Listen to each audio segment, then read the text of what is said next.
everyone, welcome back to the kitchen, and today we have another dump and go slow cooker recipe. This time we're going south of the border and I'm going to show you how to make delicious slow cooked pork carnitas for any night of the week that you like. These are a little more time intensive than a regular dump and go, but they are so worth it.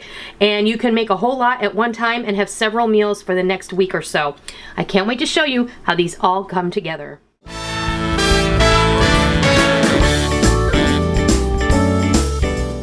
We're going to be making some pork carnitas in the slow cooker.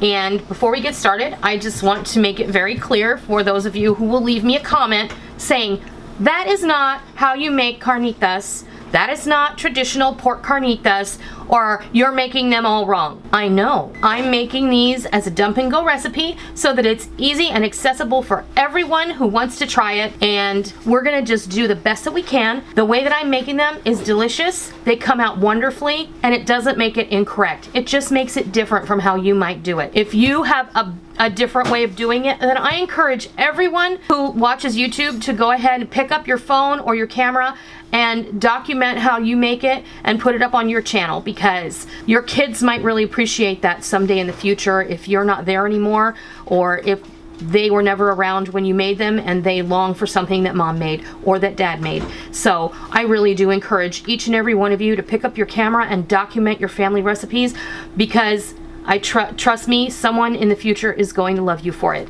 So moving on, our pork carnitas is going to start with our slow cooker vessel and about 4 pounds of pork shoulder. Now I bought a bone-in pork shoulder. I cut the meat away from the bone, so this is now essentially a boneless pork shoulder. It's cut into about 2-inch cubes. You don't have to get too particular about it, and it doesn't have to be perfect, because in the end, this is all going to be shredded up anyway. You want to leave the fat on because we're going to braise this and slow cooking all day long for a very long period of time. It's going to braise in its own fat, and that's exactly what you want. At the end of the day, we're going to take the meat and we're going to fry it in a hot skillet, the fat that has been rendered out of the meat, and then it'll become crispy, and we'll be using that for tacos, and it's going to be delicious. So carnitas are super simple. Now we're going to be using the pork shoulder. I'm going to be using a large onion that I have just rough sliced, an orange, a very copious amount of minced garlic. I have approximately 8 cloves of garlic in here, and we have 1 can, 12 ounces of a sugar-based cola. You want to use either Mexican Coke if you can find a bottle of that. Usually in this specialty section of a lot of grocery stores you can find the Mexican Coke. If you can't find that, then go ahead and look for the real sugar Pepsi Cola. That's what this is, because that's what we had on hand. You don't want to use a cola that has corn syrup or high fructose corn syrup in it. You want to use the sugar based kind, because it does affect how it breaks down the meat, in the end the color. What we're going to start off doing is using our carnita seasoning that we made in a previous video. If you missed that, I'll leave a link down below in the information box, as well as an iCard here on the screen in the upper right hand corner. So just go ahead.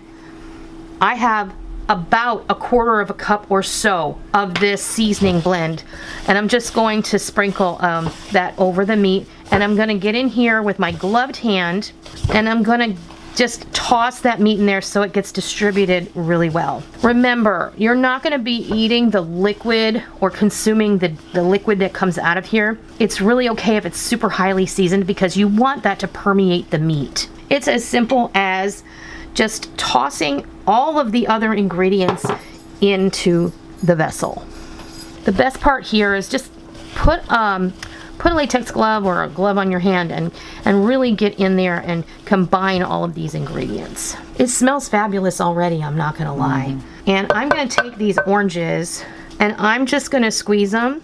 I know I quartered them in little pieces, but I figure, you know, I'm just gonna get my hands in here anyway, so I'm not gonna bother. Just give the oranges a squeeze, even though all the juice would come out of them during the cooking process. This is going to help get everything in contact, and that's going to flavor and perfume the dish beautifully. We're going to go ahead and drop in our cola. Give this another stir. I wish you could smell this It's really beautiful. Now we're gonna set this in our slow cooker on high for 8 hours.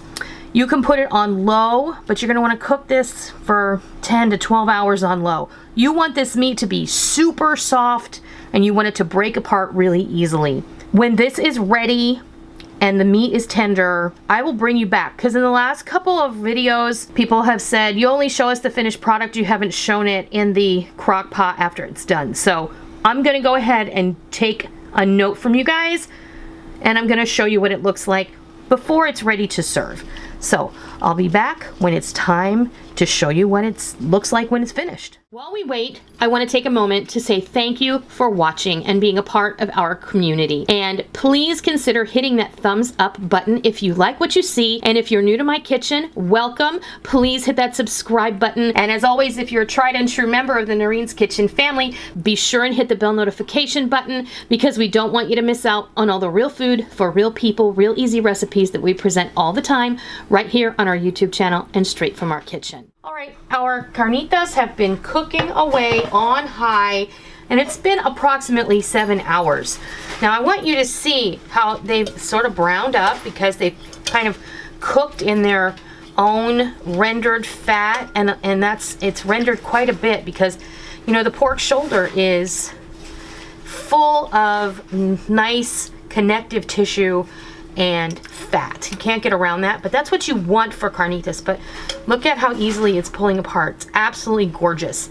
So now what I'm gonna do is I'm gonna take the meat out and put it on a sheet pan, and I'm gonna shred it, and I'm gonna take some of the braising liquid, some of the fat off the top, and when we come back, we're gonna fry these up in a skillet so that they're crispy, and we're gonna build some tacos, and it'll be time to eat. All right, we went ahead and we got all of our carnitas out of the slow cooker, and I didn't worry about leaving the onions in there or anything, but I did remove the orange pieces, and I strained the liquid to the point where I separated all of the rendered fat that was in the liquid. So this is approximately a cup, and that's all the rendered fat that came out of the meat. We're gonna use that rendered fat to actually fry the carnitas so that we can make tacos with it. I'm just gently handling this. I'm not trying to shred it completely, because it's nice to have those rustic chunks in your taco. So what we're gonna do now is I have the induction burner preheating a skillet, and we're just gonna do a couple of tacos worth of meat here. And put some of that liquid in there, and we'll get some of the taco meat.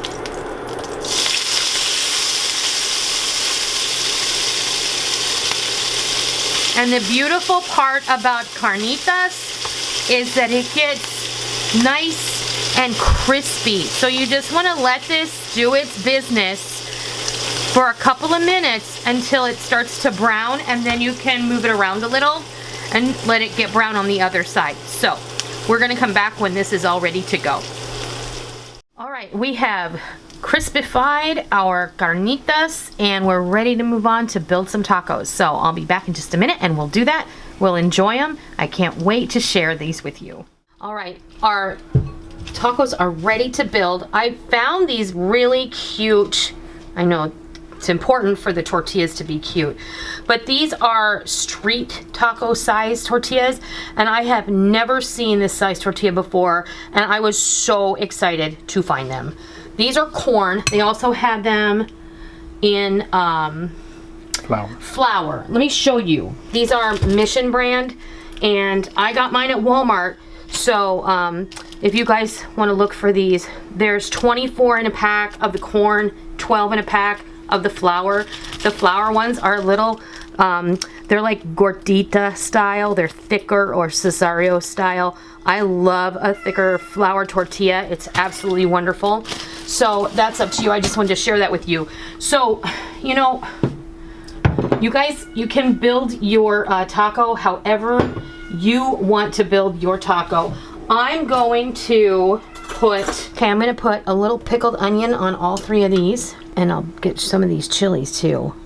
This is just gonna add so much flavor to these tacos. It's gonna cut through the fatty element of the pork, It's gonna be wonderful. I have some fire roasted hatch chili salsa here. I'm gonna put it on 2 of them. And we'll put some red salsa. This is just some cantina style salsa on that one. If you guys, I have a recipe for my preferred cantina style salsa. I'll leave a link down below for you guys. And then I'm gonna put a little sour cream. If you guys like Mexican crema, feel free to use that as well. I usually always have sour cream in the house, so this is just easy. And then I'm just gonna put a little cilantro on each one of these. If you like, you can put cotija or queso fresco, up to you. Whatever you like on a taco is what you should put on your carnitas tacos. There you have it. Our carnitas tacos are ready to enjoy. Are you ready to taste? I have to. Okay, let's see. Let's see how we can do this. You ready? Mm-hmm. That is delicious. Wow! Mm-hmm. I'm not joking. Like the Mexican restaurant, people. Like the Mexican restaurant. This is amazing. These are so good. There's just enough heat from those pickled onions with the serrano chilies that I made. Oh, wow. So then the cilantro cools that back down. It really does. And the sour cream, yeah. Amazing. That's a real winner. You guys have got to try this. They're so good. That is incredible. You have a lot of pork shoulder, carnitas meat ready to go.